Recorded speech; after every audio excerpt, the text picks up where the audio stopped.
출애굽기 25장. 주께서 모세에게 말씀하셨다. 이스라엘 백성들에게 말하여 나에게 예물을 가져오게 하여라. 누구든지 마음에서 우러나와 바치는 것을 너는 내 예물로 받도록 하여라. 내가 이스라엘 백성들에게서 받아들일 예물은 다음과 같다.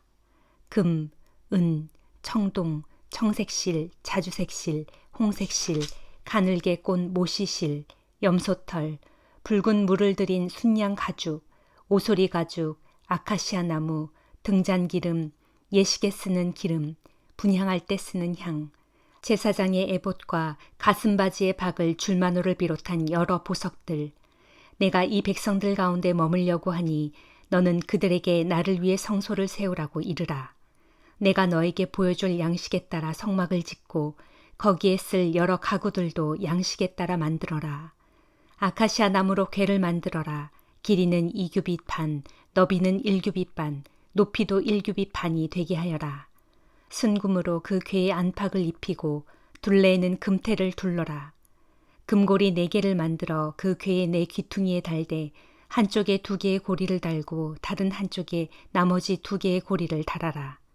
궤를 들어 올릴 때 잡을 채들을 아카시아 나무로 만들고 그 채들에도 역시 금을 입혀라. 그 채들을 궤 양쪽에 붙어있는 고리들에 끼워 그 궤를 들어 올릴 수 있게 하여라. 그 채들을 궤에 붙어있는 고리에 꿰n 채로 두고 빼내지 말아라. 너는 내가 너에게 줄 증거판을 그 궤 안에 넣어두어라. 너는 순금으로 속죄판을 만들어라. 그것의 길이는 2규빗 반, 너비는 1규빗 반이 되게 하여라. 또 금을 두들겨 펴서 날개 달린 그룹 돌을 만들어 그것들을 속죄판의 양쪽 끝에 자리 잡게 하여라. 그룹 하나는 한쪽 끝에 또 하나는 맞은편 끝에 자리 잡게 하여라. 두 그룹은 속죄판과 떨어지지 않도록 속죄판을 두드려 펴서 그 끝에 이어 붙이도록 하여라. 속죄판의 양쪽 끝에 이어 놓은 두 그룹은 그것들의 날개를 위로 높이 펼치게 하여 그 날개가 속죄판을 감싸듯이 덮게 하라. 그 속죄판의 양쪽에 있는 두 그룹의 얼굴이 서로 마주보게 하면서 그들의 얼굴이 속죄판을 향하도록 하라. 너는 그 속죄판을 궤 위에 얹어 놓으라. 그리고 그 궤 속에 내가 너에게 줄 증거판을 넣어두어라. 거기서 내가 너를 만날 것이다. 거기 속죄판 위에서 곧 증거판이 든 그 궤 위에 있는 두 그룹 사이에서 내가 이스라엘 백성들이 해야 할 모든 일들을 내게 명령할 것이다. 너는 아카시아 나무로 상을 만들어라. 길이가 2규빗, 너비가 1규빗, 높이가 1규빗 반이 되게 하여라. 그 상에 순금을 입히고 둘레에 금테를 두르라. 그 상 둘레에 손바닥 하나 정도의 너비가 되도록 테두리를 두르되 거기에도 금테를 두르라. 금고리 4개를 만들어 그 상의 4귀퉁이에 붙어있는 4다리에 붙이되 상을 들 채를 끼울 수 있도록 그 고리들을 테두리 곁에 붙여라. 상을 들 채는 아카시아 나무로 만들고 금을 입혀라. 또 상에 올려놓을 대접들, 숟가락들, 술병들, 잔들을 모두 순금으로 만들어라. 상 위에는 나에게 바치는 빵을 차려두되 빵이 떨어지는 일이 없도록 항상 차려두라. 너는 순금으로 등잔대를 만들어라. 순금 한 덩어리를 두드려 늘려서 밑동아리와 줄기와 거기서 뻗어나가는 격가지들을 만들어라. 또 가지를 두드려 늘려서 꽃받침과 꽃잎 모양의 등잔을 만들어라. 줄기 양쪽에서 등잔을 받칠 가지 6개를 만들되 한쪽에서 3개, 다른 쪽에 3개가 뻗어나오게 하여라. 한쪽 가지에 감복숭아꽃 모양의 꽃받침과 꽃잎 모양의 등잔 3개, 다른 쪽 가지에도 감복숭아꽃 모양의 꽃받침과 꽃잎 모양의 등잔 3개가 뻗어나오게 하여라. 이렇게 각 등잔대에서 뻗어나온 각 등잔의 모양은 모두 똑같게 만들어라. 등잔대 줄기에는 감복숭아꽃 모양의 꽃받침과 꽃잎 모양의 등잔 4개를 만들어라. 등잔대 줄기에서 뻗어나온 6가지의 꽃받침을 이어 만들되 줄기에서 뻗어나온 양쪽 가지가 만나는 곳에 꽃받침 하나씩, 그 위쪽에 뻗어나온 가지가 만나는 곳에 꽃받침 하나, 또 그 위쪽에 뻗어나오는 가지가 만나는 곳에 꽃받침 하나를 만들어라. 그 꽃받침과 가지는 줄기와 이어지게 한 덩어리의 순금으로 두드려서 만들도록 하여라. 그리고 등잔 7개를 만들어 각 등잔대 위에 올려놓아 앞을 환히 비추도록 하여라. 또 등잔 부집개와 불똥 받는 그릇도 순금으로 만들어야 한다. 너는 이렇게 등잔대와 그에 딸린 모든 기구들을 만드는데 순금 1달란트를 사용하도록 하라. 너는 내가 이 산 위에서 내게 보여준 양식대로 그것들을 만들어야 한다. 요한복음 4장. 세례를 받고 제자가 되려고 예수께 모여드는 사람들이 세례 요한에게 모여드는 사람들보다 더 많다는 소문이 바리새파 사람들의 귀에 들어갔다. 그러나 사실 예수께서 직접 사람들에게 세례를 주신 것이 아니라 예수의 제자들이 세례를 준 것이다. 이런 사실을 아시고 예수께서는 유대를 떠나 다시 갈릴리로 돌아가시기로 하셨다. 갈릴리로 가려면 사마리아 지역을 지나가야 했다. 그리하여 갈릴리로 가는 중에 예수께서는 사마리아 지역의 수가라는 동네에 이르셨다. 이 동네는 야곱이 그의 아들 요셉에게 물려준 땅에서 가까웠다. 이 동네에는 야곱의 우물이 있었고 예수께서는 여행길에 피곤하셨으므로 그 우물가에 앉아 쉬고 계셨다. 때는 저녁 6시 무렵이었다. 그때 한 사마리아 여인이 물을 기르러 오자 예수께서 그녀에게 말을 거셨다. 나에게 물을 좀 주겠소? 당시 제자들은 모두 음식을 사러 동네에 들어갔으므로 그 자리에 아무도 없었다. 사마리아 여자가 예수께 대답했다. 당신은 유대인인데 어찌하여 저 같은 사마리아 여자에게 물을 달라고 하십니까? 그 당시 유대인들은 사마리아 사람들과는 상종하지 않았기 때문이다. 예수께서 그녀에게 대답하셨다. 만일 당신이 하나님께서 주시는 놀라운 은사를 알고 또 당신에게 물을 청하는 이가 누구인지를 알았더라면 도리어 당신이 그에게 생수를 청했을 것이고 그러면 그가 당신에게 생수를 주었을 것이요. 여자가 말했다. 하지만 당신에게는 두레박도 없는 데다 이 우물은 굉장히 깊지 않습니까? 어디서 생수를 길어다 주신다는 말입니까? 이 우물물은 우리 조상 야곱은 물론이고 그의 자녀들과 가축들이 즐겨 마시던 물입니다. 이 우물물을 우리에게 주신 야곱보다 당신이 더 위대한 분이란 말입니까? 예수께서 말씀하셨다. 이 물을 마시는 사람은 곧 다시 목마를 것이요. 하지만 내가 주는 물을 마시는 사람은 영원히 목마르지 않을 것이요. 내가 주는 물은 그 사람 안에서 끊임없이 솟구쳐 나와 영원한 생명에 이르게 하는 참 샘물이 될 것이요. 여자가 예수께 말했다. 선생님, 그 물을 제게 주십시오. 그러면 제가 다시는 목마르지도 않고 또 물을 기르러 여기까지 올 필요도 없게 되지 않겠습니까? 예수께서 여자에게 말씀하셨다. 가서 당신의 남편을 불러오시오. 여자가 대답했다. 저에게는 남편이 없습니다. 예수께서 말씀하셨다. 그렇소. 남편이 없다고 말한 당신의 말이 옳소. 당신에게는 남편이 5이나 있었고 지금 함께 살고 있는 그 남자도 사실은 당신 남편이 아니오. 그러니 방금 당신이 한 말이 맞소. 그러자 여자가 말했다. 선생님, 제가 보니 선생님이야말로 예언자이십니다. 그러니 제게 말씀해 주십시오. 우리 조상들은 이 산 위에서 예배를 드렸는데 왜 당신네 유대인들은 우리가 반드시 예루살렘에서 예배를 드려야 한다고 말합니까? 예수께서 말씀하셨다. 여자여, 내 말을 믿으시오. 이 산도 아니고 예루살렘도 아닌 곳에서 하늘 아버지께 예배를 드리게 될 때가 오고 있소.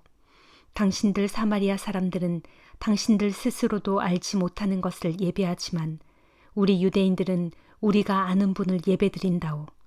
이것은 구원이 유대인들로부터 나오기 때문이요. 그러나 참되게 예배를 드리는 사람들이 영과 진리로 하늘 아버지께 예배를 드릴 때가 오고 있소. 지금이 바로 그때요. 하늘 아버지께서는 영과 진리로 예배드리는 사람들을 찾고 계신다오. 하나님께서는 영이시오. 그러므로 하나님을 예배하는 자들은 영과 진리로 예배를 드려야 하오. 여자가 예수께 말했다.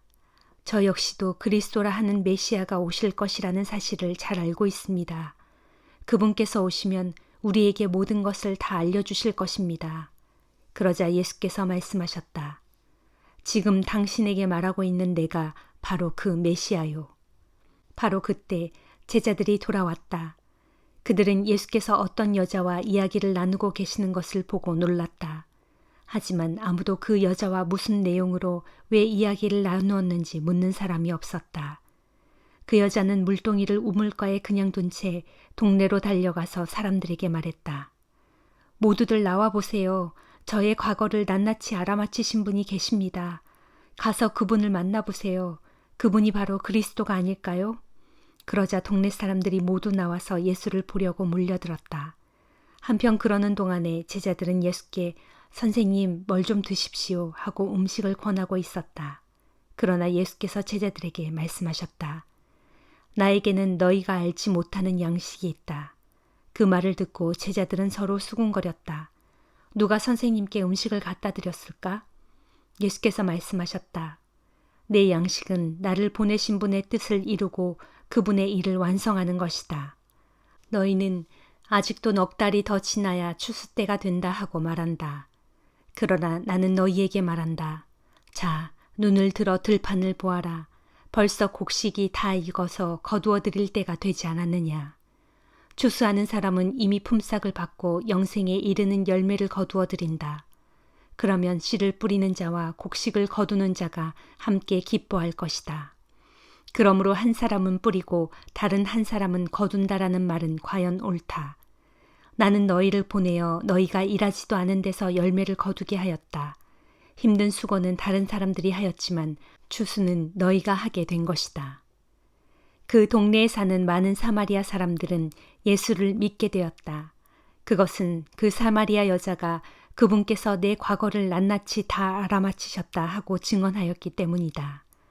사마리아 사람들이 자기 동네에 묵으실 것을 청하자 예수께서는 거기에서 이틀을 지내셨다. 그리고 예수의 말씀을 듣게 되자 더 많은 사람들이 예수를 믿게 되었다. 그들은 그 사마리아 여자에게 말했다. 처음에는 당신의 말 때문에 믿었지만 이제는 그렇지 않소. 우리가 직접 그분의 말씀을 듣고 보니 그분이야말로 참으로 세상의 구주이심을 깨달았기 때문이요. 이틀 후 예수께서는 사마리아 지역을 떠나 갈릴리 지방으로 가셨다. 전에 예수께서는 예언자가 자기 고향에서는 존경받지 못한다 하고 말씀하신 적이 있었다. 갈릴리 지방에 도착하자 갈릴리 사람들은 예수를 크게 환영했다. 그들은 유월절에 예루살렘을 갔다가 예수께서 거기서 행하신 놀라운 일들을 직접 보았기 때문이었다. 예수께서는 전에 물을 포도주로 변하게 하셨던 가나라는 동네에 들르셨다.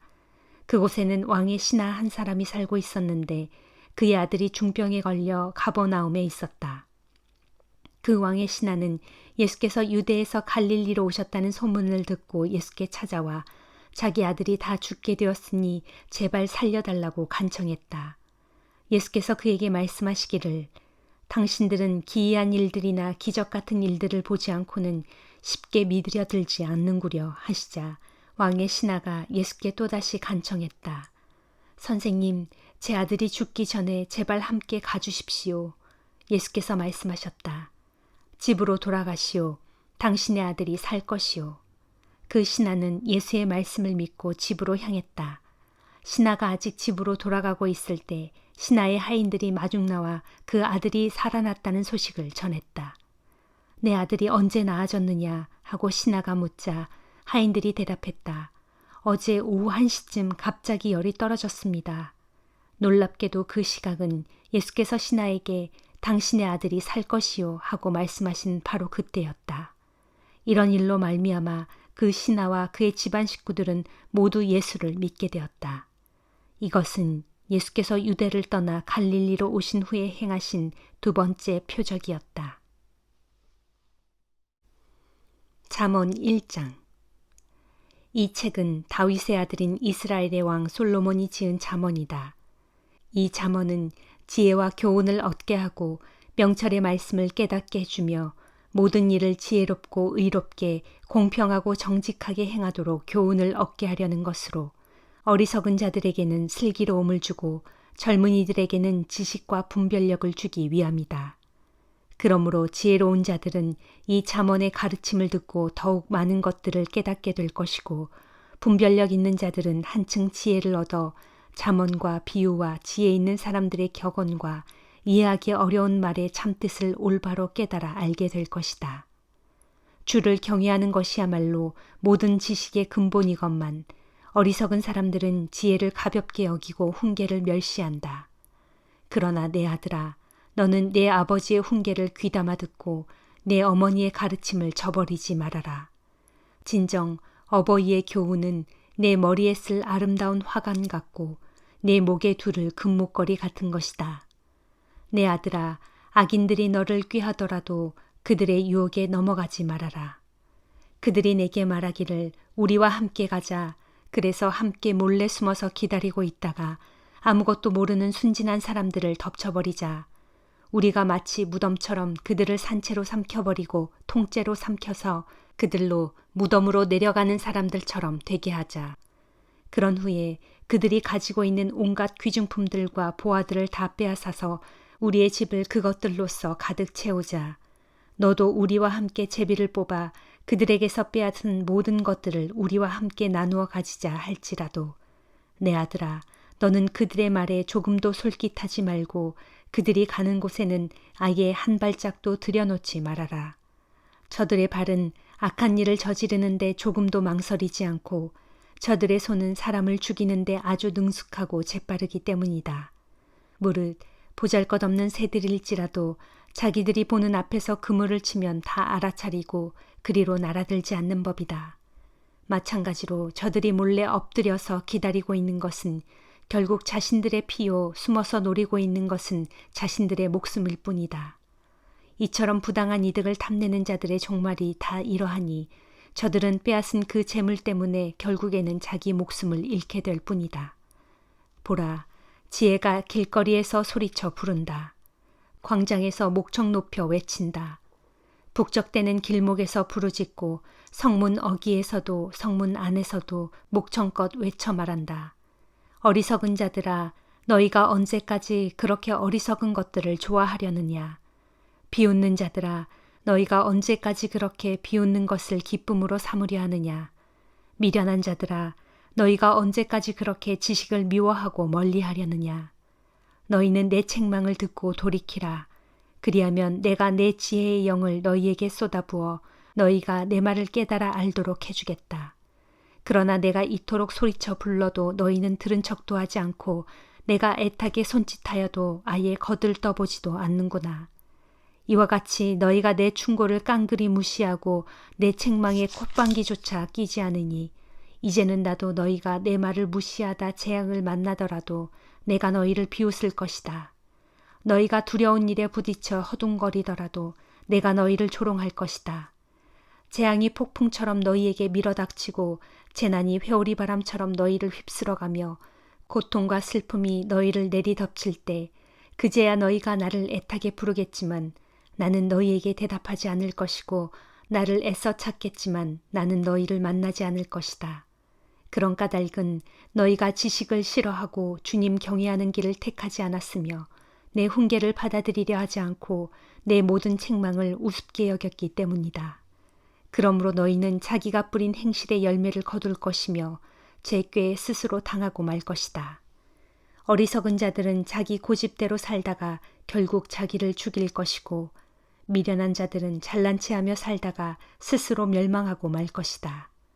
그러나 누구든지 오직 내 말을 귀담아 듣는 사람은 안심하며 살겠고 아무 두려움 없이 평안하게 살 것이다. 고린도후서 13장. 나는 지금 여러분을 세 번째로 방문하려고 합니다. 성경이 기록되어 있기를 어떤 죄든지 두세 사람의 증인이 있으면 확정될 수 있다고 했습니다. 내가 지난번에 여러분을 방문했을 때 전에 죄를 지은 사람들과 그 밖에 다른 모든 사람들에게 이미 경고를 한 적이 있습니다. 그렇게 경고한 것처럼 비록 내가 지금 그곳에 없지만 다시금 분명히 말해둡니다. 내가 이번에 다시 가게 되면 그런 사람들을 그냥 두지 않겠습니다. 여러분은 그리스도께서 정말 나를 통해서 말씀하시는지 증거를 요구합니다. 그리스도는 여러분들을 대하실 때 연약하신 분이 결코 아니십니다. 그분은 여러분에게 강한 능력으로 나타나십니다. 그분의 연약한 육체는 십자가에서 못 박혀 죽으셨지만 지금은 하나님의 능력으로 강력하게 살아계십니다. 마찬가지로 우리 역시 그분 안에서 연약하지만 하나님의 능력으로 그분과 함께 살아나서 여러분의 문제를 강력하게 처리할 것입니다. 여러분은 자신의 믿음을 잘 살펴 여러분 자신을 스스로 시험해 보십시오. 여러분은 그리스도 예수께서 여러분 안에 계시다는 것을 실감하고 계십니까? 만일 그렇지 않다면 말할 나위도 없이 여러분은 시험에서 떨어진 것입니다. 그러나 나는 우리가 그 시험에서 떨어지지 않았다는 것을 여러분이 알게 될 것이라고 믿습니다. 지금 나는 여러분이 잘못된 일을 하지 않기를 하나님께 간절히 기도하고 있습니다. 그것은 우리가 시험에서 떨어지지 않은 합격자임을 알아달라는 것이 아니라 비록 우리는 시험에서 떨어진 것처럼 보여도 좋으니 여러분만은 올바른 길을 걷게 해달라고 기도를 드리는 것입니다. 우리가 진리를 거슬러서는 아무것도 행할 수 없고 오직 진리를 위해서만 무언가를 행할 수 있습니다. 비록 우리가 연약하더라도 여러분이 강하다면 우리는 진실로 기뻐합니다. 그러므로 우리는 여러분이 온전해질 수 있기를 항상 기도합니다. 이처럼 내가 여러분과 떨어져 있으면서 이런 편지를 쓰는 것은 내가 여러분에게 갔을 때 주께서 내게 주신 권위를 사용하여 여러분을 엄하게 대할 필요가 없게 되기를 바라는 마음에서입니다. 주께서 내게 주신 권위는 여러분을 세우기 위한 것이지 결코 넘어뜨리기 위한 것이 아닙니다. 나의 형제들이여, 마지막으로 여러분에게 당부합니다. 기뻐하십시오. 온전하게 되기를 힘쓰십시오. 나의 권면에 귀를 기울이시고 모쪼록 같은 마음을 품으십시오. 부디 피차 화목하게 지내십시오. 그러면 사랑과 평강의 하나님께서 여러분과 함께 하실 것입니다. 거룩한 입맞춤으로 서로에게 인사하십시오. 여기 계신 모든 성도가 여러분께 문안 인사를 드립니다. 주 예수 그리스도의 은혜와 하나님의 사랑과 성령의 사귐이 여러분 모두에게 함께 하시기를 빕니다. 아멘.